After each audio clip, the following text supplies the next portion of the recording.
Les lois, les coutumes et la justice dans Game of Thrones trouvent-elles une inspiration dans la réalité? C'est ce qu'on va chercher à découvrir.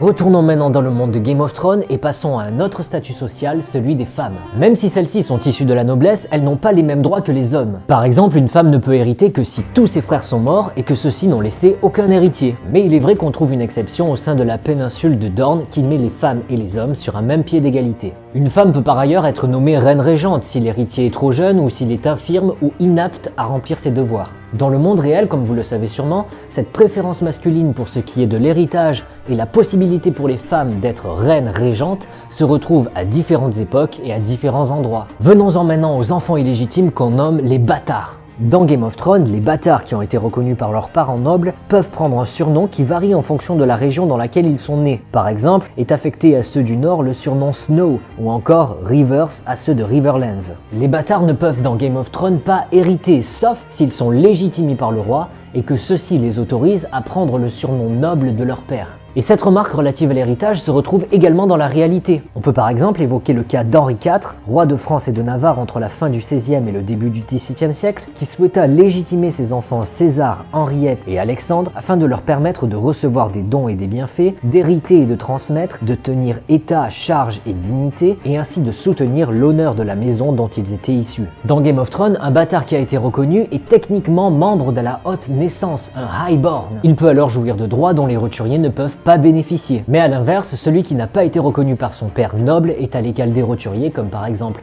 Gendry qui est le fils bâtard de Robert Baratheon. Aucune loi ne punit par ailleurs le fait d'être un bâtard ou de donner naissance à un bâtard. Si cela est socialement et religieusement condamné, cela reste moins mal vu au sein de la péninsule de Dorne. Comme vous le savez, l'âge de la majorité est fixé en France à 18 ans. Dans les 7 royaumes, il est fixé à 16 ans, du moins dans les livres. Mais on ne retrouve pas dans Game of Thrones le concept d'adolescence. Les garçons et les filles deviennent directement adultes le jour de leur 16e anniversaire. Néanmoins, et toujours dans Game of Thrones, une fille devient une femme lorsqu'elle saigne pour la première fois, puisque c'est à partir de ce moment-là qu'elle peut légalement se marier ou être marié. D'ailleurs, les coutumes entourant le mariage varient en fonction des religions. Il existe plusieurs religions dans Game of Thrones, mais la plus connue reste la foi des sept. L'échange des vœux est présidé par un septon qui est un homme membre du clergé et qui est à peu près l'équivalent du prêtre chez les catholiques, qui est un témoin obligatoire pour tout mariage chrétien. A l'inverse, dans les religions juives et musulmanes, les présences d'un rabbin et d'un imam ne sont pas obligatoires, mais simplement conseillées en raison des connaissances religieuses qu'il convient d'avoir afin de respecter les procédures découlant des textes sacrés.